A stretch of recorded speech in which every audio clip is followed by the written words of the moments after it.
And yeah, for me, sometimes at first I want to say, of course, I'm understanding everything what he is talking, and sometimes because maybe because of accents, maybe because of um, slangs. Yeah, for me it's difficult to understand. But Mr. Ballen talking so clearly for my ears. Yeah, I'm amazed. He's talking pretty fast, maybe, I don't know. Not so fast, how oversimplified, but it's wonderful. His speech so understandable, and this is one of the reason why I decided to watch him, because he's really understandable. Yeah, it's important for learner. Like Story he gave was full of contradictions and holes and was just totally unbelievable.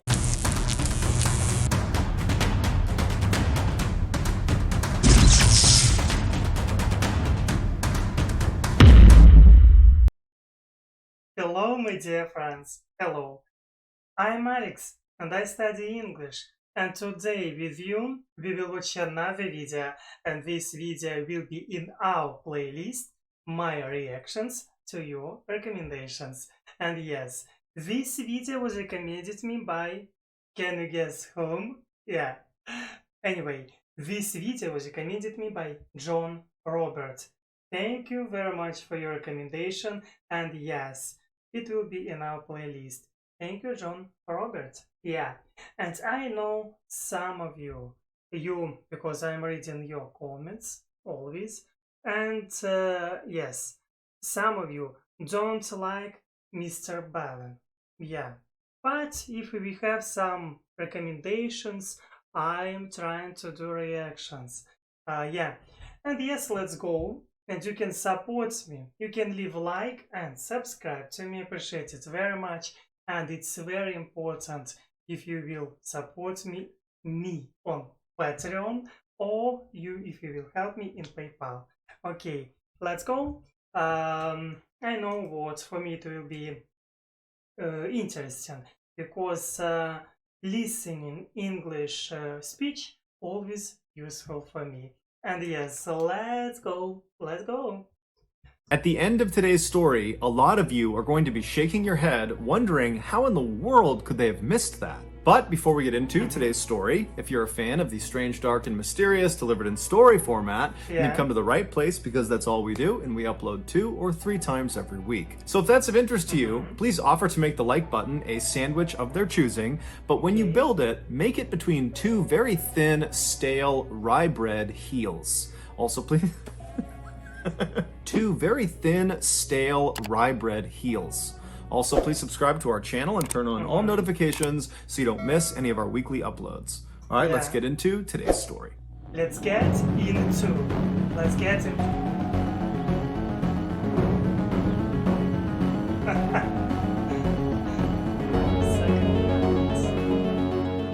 In 2006, Heather Kwan was a 21-year-old college student living in the small residential town of Desert Hills in Arizona. From a very young age, Heather was someone who always seemed to give her friendship to the people who needed it the most, people who were hurting on the inside or who society had kind of forgotten about.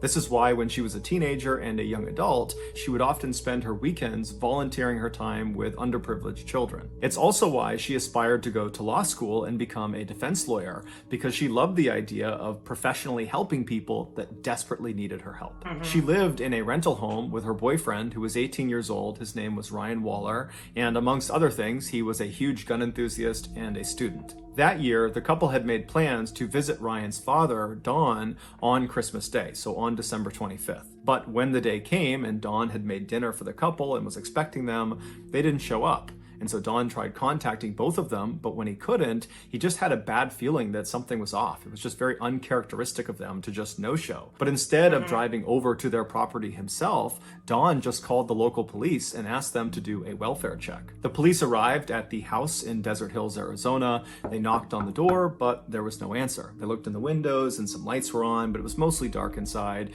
and they couldn't really tell from the car in the driveway if that belonged to the homeowners or somebody else. And so they stood there there for a second. They're looking in the windows. There's no movement. They knock again while simultaneously calling out that, hey, we're the police. We're here to do a welfare check. Just want to make sure you guys are okay. And this time, after they were done knocking, they heard the deadbolt unlock, and then the door swung inward into the house. And standing right in front of them was Ryan. Ryan had this huge bruise on his left eye, this big black eye, and he had a cut on his nose. And he was just standing there, not saying anything, not asking any questions, just looking at them. And they looked past Ryan into his house, and they saw there was a woman lying on the couch, which they presumed was his girlfriend Heather, because that was the two people they were coming to look for. And so they turned their attention back to Ryan, and they asked him, you know, what happened to your eye? And Ryan It looks nice. Yeah. Yeah. was a little bit cagey. He didn't really give them a straight answer. He basically said, you know, I don't know. I don't know what happened to my eye. And, you know, the police didn't really pry that much, but eventually they determined that Ryan was more or less okay, albeit a little bit strange.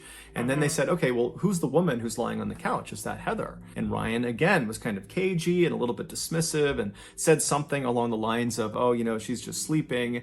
And so the police said to him, look, you know, we're here on a welfare check. Your father sent us here to check on you guys. And so we have to go in there and wake her up and make sure she's okay. And so Ryan, again, was just a little bit weird and kind of defensive and didn't really immediately comply, but eventually did step out of the way. And the police walked into the residence. They walked over to the couch. And as soon as they looked down at the girl on the couch, which was Heather, they saw right away that she was not asleep. She was dead. And she had been for at least a couple of days. She had died from a single gunshot wound to the head. Immediately, Ryan was arrested and brought out to a squad car. He didn't fight the arrest, but he did emphatically say he didn't know what was going on. He didn't understand what was happening. He didn't know what happened to Heather. He just seemed kind of generally confused. But regardless, he was thrown in the back of the police car outside the property, and he would sit there for several hours while more and more police and paramedics arrived to process the crime scene and also to transfer Heather's body to a morgue. Finally, around 5 a.m. on December 26th, the police brought Ryan, who was still in the back of this police car, to the Phoenix police station for questioning. The interrogation that followed, this hour-long interrogation that was all filmed, would start off relatively normally, but it would quickly devolve into this totally bizarre back and forth between Ryan and the detective who was questioning him. I think was Ryan under the stress. Yeah. And of course we don't know what's happened at this moment. And I can imagine what he was under the stress. And yeah. Oh my God. What's people doing? And then at the end of the interrogation, there would be this stunning revelation. From this point until the end of today's video, we're going to be showing you clips from the actual interrogation. When you get to the end of this video and you hear the revelation, and trust me, you will not miss it, I would encourage you to then go back and watch the clips of the interrogation, or just go online and watch the entire interrogation, because it's totally mind-blowing watching this thing, knowing what's really going on. In the video, Ryan is led into this sort of nondescript, small interrogation room at 5:08 a.m. on December 26th. So he's just arrived at the station, they put him in this room, he's wearing this white jumpsuit that might have been issued by police, maybe he owned it, but it definitely looks more like prison attire. He's got no shoes on, no socks on, and his hands are not cuffed. And so he walks into the room and he sits down in the chair that's in the back corner of the interrogation room, and this chair is right next to this table, and then on the other side of this table is another chair. And so Ryan sits down in the corner, he's kind of facing out towards the middle of the room, he's quiet, he's basically not moving, and then at some point he notices there is a handcuff that's connected to this table. Now, in some cases, the police would handcuff the person they were interviewing in this room, but in this case, Ryan was not told that he needed to put this handcuff on. He was uncuffed, so there was no directive that he needed to have this handcuff on.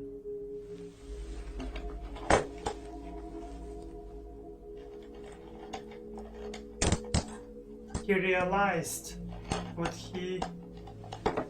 Oh.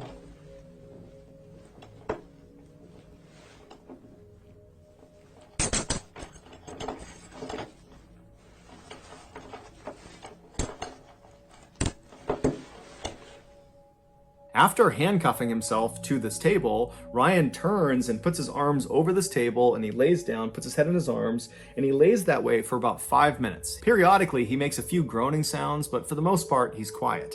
And then all of a sudden, as he's laying there, he suddenly makes a fairly loud moaning sound and he stands up in his chair like he's going to walk out of the room. But as soon as he starts to walk away, the handcuff stops him. The handcuff that he was not told to put on. And so he's stuck against this table, but he doesn't seem fazed by it. He looks almost confused by what's happening, but he doesn't dwell on it for very long. Instead, he just reaches across the table and grabs a blank piece of paper, and then he just sits back down in the seat, he crosses his legs, and he starts looking at this piece of paper. At 5:17 a.m., so roughly 9 minutes into this interrogation, which really hasn't even started yet, Ryan is intently looking at this blank piece of paper when a detective walks into the interrogation room. This detective was named Dalton, and he informs Ryan that they're going to be taking pictures of his feet, and so he needs to put his feet up on the table that's right. Put your feet on what? On the table? We'll take pictures of the bottom of it. Wow, it's very interesting. Why they need these pictures? Yeah. Next to him. Ryan at first acts very confused and doesn't really understand what's happening, but he eventually complies and he puts his feet up on the table, and by the time his feet are up there, another officer walks into the interrogation room, and he's got a camera and he's got this big kit with him, and he would begin about a 10-minute long process of photographing Ryan's feet and also swabbing Ryan's feet. During this 10-minute session, Dalton stays in the room, and so Ryan periodically asks him if he can just leave and go home, seemingly unaware of how serious this situation really was for him. And when Dalton would tell him, no, you can't leave, Ryan would act totally frustrated and kind of angry and upset, kind of like how a child would act if they were told they couldn't have something they really wanted to. At 5:28 a.m., after this 10-minute session is complete and they've photographed and swabbed Ryan's feet, the second officer leaves the room and Dalton shuts the door behind him, and then he walks over to the table and he grabs the chair on the other side from Ryan. He drags it out so it's closer to Ryan, and then he sits down and introduces himself. After that, he begins asking Ryan some very basic questions. He asks him to confirm his name, which he does. He asks him to confirm his date of birth and his social security number, and Ryan does both those things. And then he asks Ryan if he understands why he was there, why he was being interrogated. And Ryan says, no. And so at this point, Dalton says, okay, let's just stop right now. I'm going to read you your rights. And so it's at this point in the interrogation that Ryan's behavior starts to get really, really weird. After Dalton tells Ryan he needs... To be honest, before I never watched such stories and never listened. And it seems for me what in American culture more popular horror movies and such stories are very popular in American culture more than in Russian. And maybe I'm wrong, of course. I'm talking maybe from my own experience, from what I can see. But anyway, it's helping to understand, at least for me, what Americans trying to understand every crime what's happened, not just send person to the prison, but you're trying also to understand what's happened, why it's happened, and it's very interesting to watch at this. Yeah, it's helping me to understand how this system are working. Yeah, and it's very useful. It's very useful, I want to say. And also it's helping, at least for me, to understand maybe a little more about human nature. How, of course, at this moment we don't know was Brian did this crime Brian or not, but anyway, I can see what he is shocked.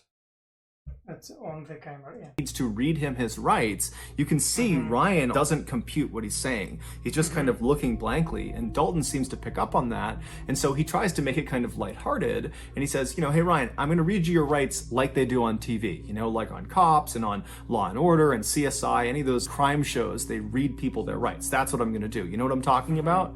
And Ryan just goes, no. And Dalton's kind of confused. He's like, you haven't seen any cop show where they read people their rights? And at this, Ryan kind of changes his behavior, and suddenly he's not as robotic, he's a little bit defensive looking, and he says, oh, yeah, I have, yeah. At this, it's pretty obvious to Dalton that Ryan is lying about something that is totally insignificant, whether or not he's seen true crime TV shows. It really just didn't matter at all. And there's this weird hesitation where both of them are just kind of being quiet for a minute. It's like Dalton knows he's lying about it, and Ryan just seems totally confused. And then ultimately, Dalton just decides to not key in on this kind of weird lie that Ryan has just told. Instead, he just reads Ryan his rights. And then after that, he gets back into some basic questions. The next one was, hey Ryan, what was the highest grade you achieved in school? And now at this point, Ryan is not looking at Dalton. He's looking to the far side of the room. He's got this blank expression on. And when he's asked this question, he just says, I don't know. And Dalton's like,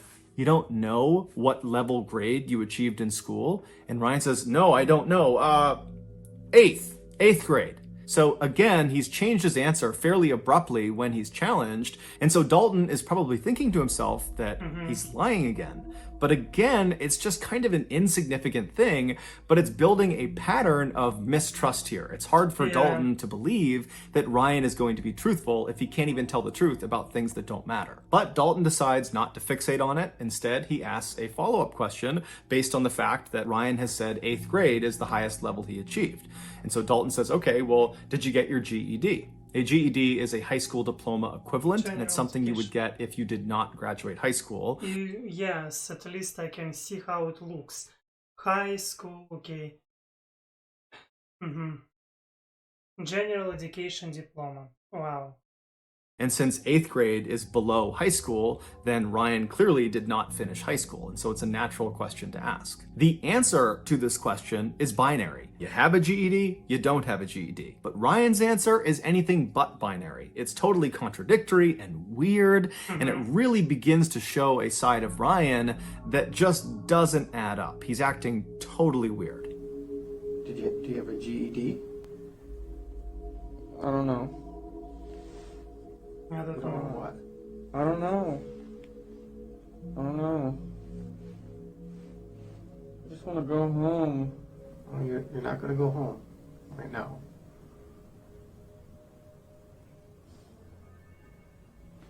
Oh my god, it's so stressful, this work with people. What?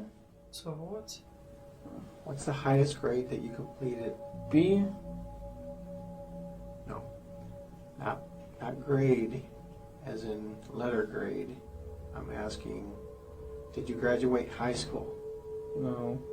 And the highest you went was 8th grade? Yeah. Yep. Do you know how to read and write, Ryan? Yeah.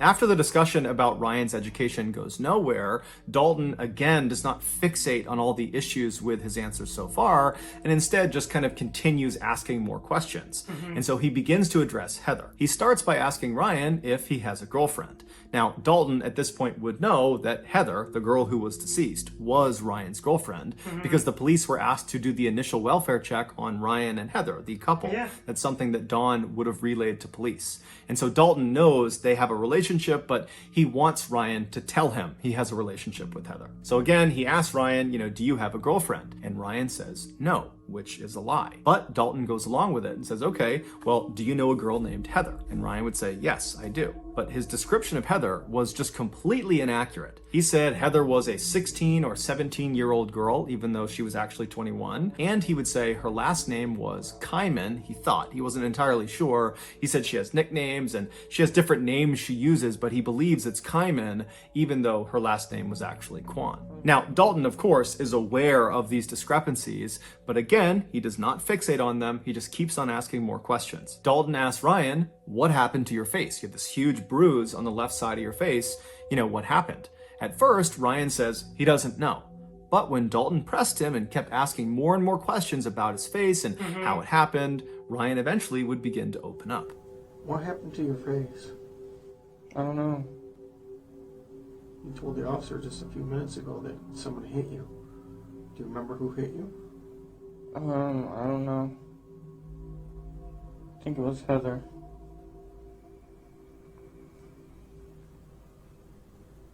Why would Heather hit you? I don't know. It was an accident. I forgot why.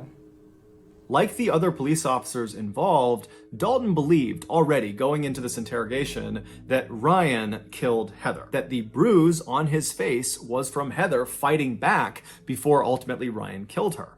And so for Ryan to say the mark on my face is from Heather, even though he claimed it was an accident, to Dalton, that was the same thing as Ryan saying, I killed Heather. Dalton attempted to get more specific details about the actual physical struggle that took place between Ryan and Heather, but as he asked more and more questions, he became more and more aggressive, and it seemed like Ryan picked up on it and became very defensive and started throwing out random pieces of information, much of which seemed untrue. Like he suggested there was at least 2 or 3 other people that were in the house on the night that Heather got killed, but it's unclear if these people were real or if they were actually ever there. And it just seemed like Ryan was kind of panicking and just kind of saying all sorts of random things. And so at some point, Dalton just wants to focus the conversation because he feels like it's getting totally out of hand. And so he just stops Ryan and he says, Ryan, there is a dead girl in your house and I need information. Hey, Ryan? Huh? Huh? There's a dead girl in your living room. She's dead? Yes. Heather? I don't know. I want to know what happened in your house last night. The girl on the couch is dead? I don't know if she's on the couch. She's dead. The interesting thing about Ryan's reaction to being told by Dalton for the first time in the interrogation that there was a dead girl in his house is Ryan reacted with genuine surprise. It's the only time in the entire interrogation, start to finish, where Ryan sits forward in his chair, he kind of perks up, and he seems relatively normal. He's not acting confused and kind of bizarre. It's like he's really dialed in, as if he had not heard this before, that he didn't know Heather was dead, and he's now for the first time being told, and it shocked his system. But just seconds after he sits forward and seems really engaged, he goes back to kind of being totally bizarre, and he also suddenly had this really elaborate story about what happened to Heather, even though just seconds ago it seemed like he had just learned about it. So it didn't really make any sense that he would have a story so readily available for something he seemed to not know anything about. And of course, like all of his other answers, his I want to say you what I like, how he's explaining, how he's talking. I'm talking about Mr. Ballen, yeah? Mr. Ballen. For me, as for learner, it's important to listen good pronunciation. And sometimes, I know, not all native speakers have good pronunciation in any languages. Even in Russian, even in English, in any language, not all speakers have good sounds, can pronounce them very well. And yeah, for me, sometimes, at first, I want to say, of course, I'm understanding everything what he's talking, and sometimes, maybe because of accents, maybe because of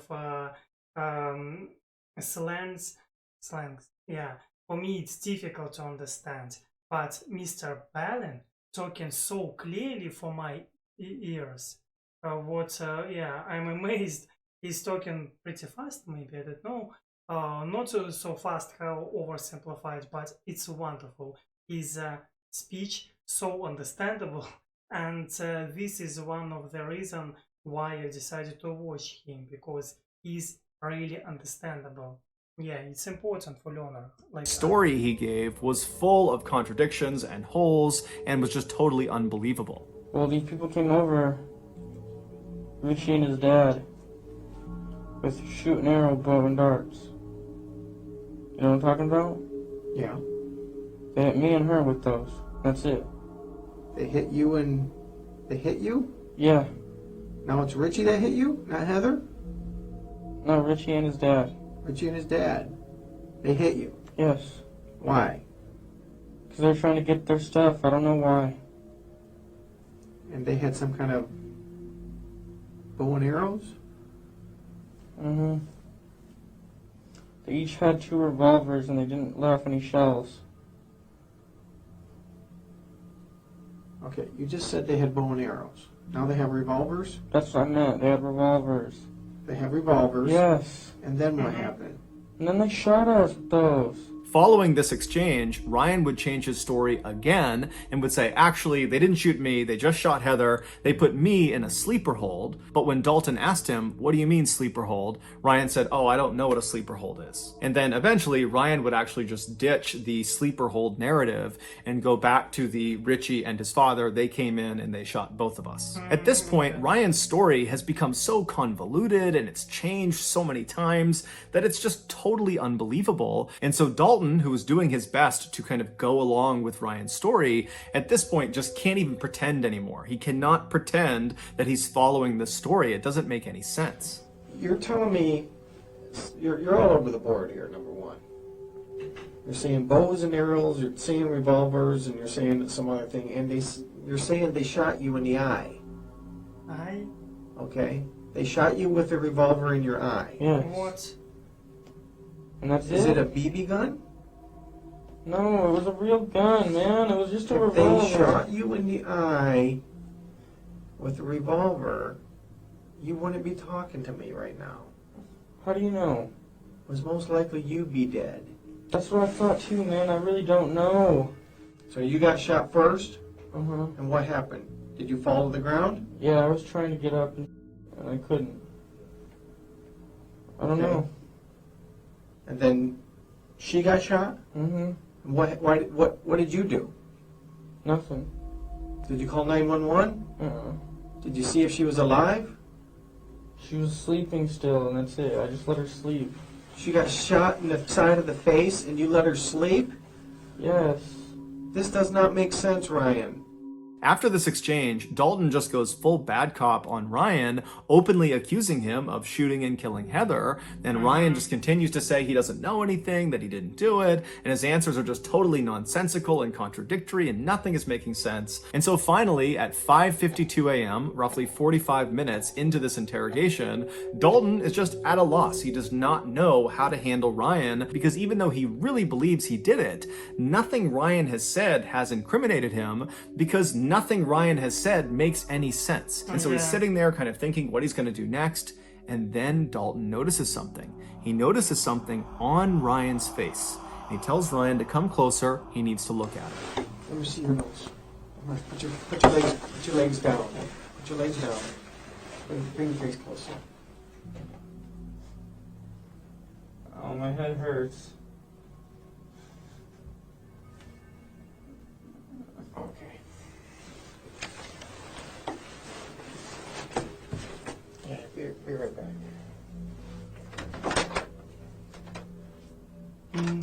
What Dalton had finally just discovered were 4 bullet holes in Ryan's face and head. Ryan had committed no crime. He was a victim the same way Heather was a victim, but somehow Ryan had survived the attack. On December 23rd, so 2 days before the welfare check, 2 men attempted to break into Ryan and Heather's house. They were 23-year-old Richie Carver and his 54-year-old father, Larry Carver, the same Richie and Richie's father that Ryan had mentioned during the interrogation. They were there because of an altercation that had occurred between Richie and the couple about a month earlier. During that time, Richie was actually living with Ryan and Heather, but apparently he began hitting on Heather, and Heather told Ryan, and Ryan got really mad about it, and Ryan and Richie got in this big fight, and ultimately Ryan kicks Richie out of the house.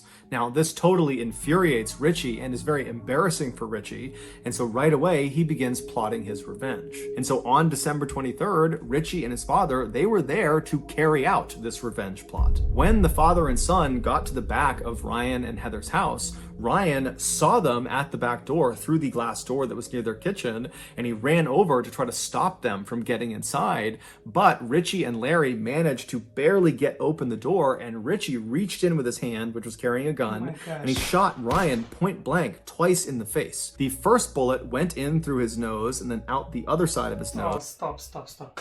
I want to say you, it sounds really crazy. He's a victim. I thought at first he looks nice and it's difficult to believe what he can do something bad for me, at least how he looks for me, first his picture. And I was suggesting for myself, maybe he's under shock, maybe he can't control himself after some situation. And I thought also maybe he's under have some medication, and maybe this is a reason of his such behavior. And yes, and now I'm really shocked. Oh my gosh.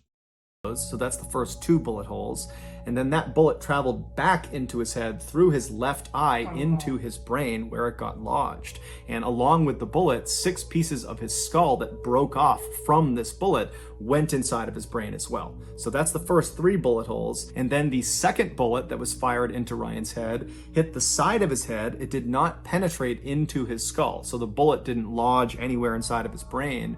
However, it did break off a piece of his skull, and so that was the 4th bullet hole. Ryan dropped to the ground. He was unconscious. They assumed he was dead. They managed to force the door the rest of the way open. They stepped inside. They stepped over Ryan's body, and they walked into the living room where Heather was cowering on the sofa, and Richie just immediately walked up, put a gun to her head, and fired a single shot.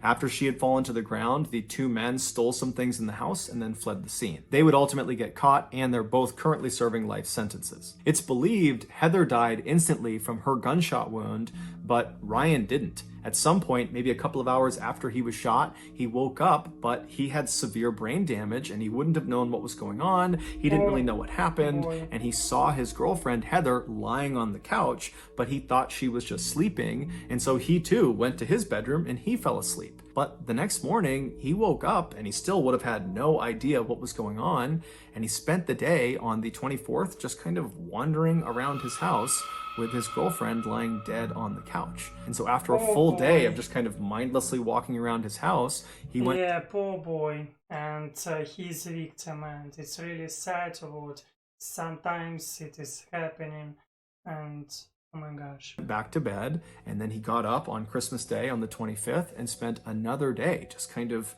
walking about his house with his girlfriend, who he believed was sleeping, but really she was dead. And so finally the welfare check is called in, the police show up, and as soon as they see Ryan, they jumped to conclusions that he must have killed Heather, and it kind of dictated the way they treated him. Had they believed he was a victim, they might have sought medical attention for the wound on his face, but again, jumping to conclusions and assuming he was the killer, they figured that bruise on his face was from the woman fighting back. She had struck him before he had savagely killed her. And so they didn't give him any medical care. Instead, they put him out in the cop car out front of the property, and he sat there with no medical intervention for 6 hours. And during those 6 hours, literally every second that went by, there was irreversible brain damage being caused because he had all this bleeding inside of his head that was causing brain damage. And so the clock was ticking as soon as they found him, and for hours and hours and hours, he got no care and was just getting worse and worse and worse. And so finally he goes to the police station, and again, they do not give him any medical care. Instead, they interrogate him for almost 2 hours, even though he has 4 bullet holes on his face that apparently no one noticed or no one took seriously. But regardless, he spent those almost 2 more hours in the interrogation room, where every second that's going by, his brain is getting more and more destroyed, irreparably destroyed. And then finally, at the end of the interrogation, Dalton, who's probably thinking to himself, what is wrong with this guy? His answers don't make any sense. He's all over the place. And that's when he stepped back from looking for a way to convict this guy and noticed the holes on his face, specifically the hole in his nose. And that's when he called him forward and he looked at his face and he realized a huge mistake had been made and he called an ambulance. Here is a clip of the fire department who arrived ahead of the ambulance in the interrogation room learning about what's happened to Ryan as they wait for the ambulance. Hi guys. Hey guys. Captain, you're not going to believe this one. I can't believe it either. You're right. I've already heard the story. I can't believe it. This is just my observations that this might be an entrance, this might be an exit, this might be into his eye. And he's acting like he has a serious head injury, which would make sense. Ryan was ultimately rushed to the hospital where he would undergo emergency surgery that would save his life, but it would come at a great cost. They not only had to remove a large portion of his brain, but they also had to remove both of his eyes.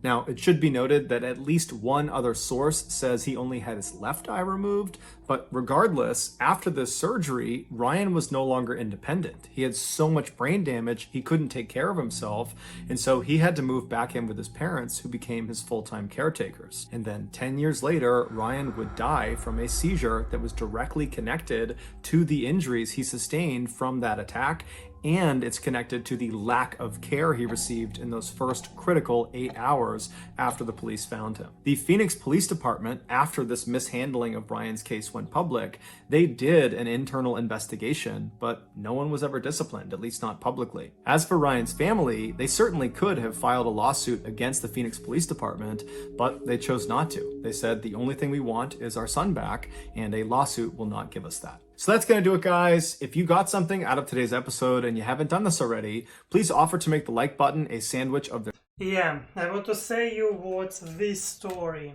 this real story, can teach us. It's important to be, I would say, I don't know what to say here. Maybe it's important to listen, people, and not judge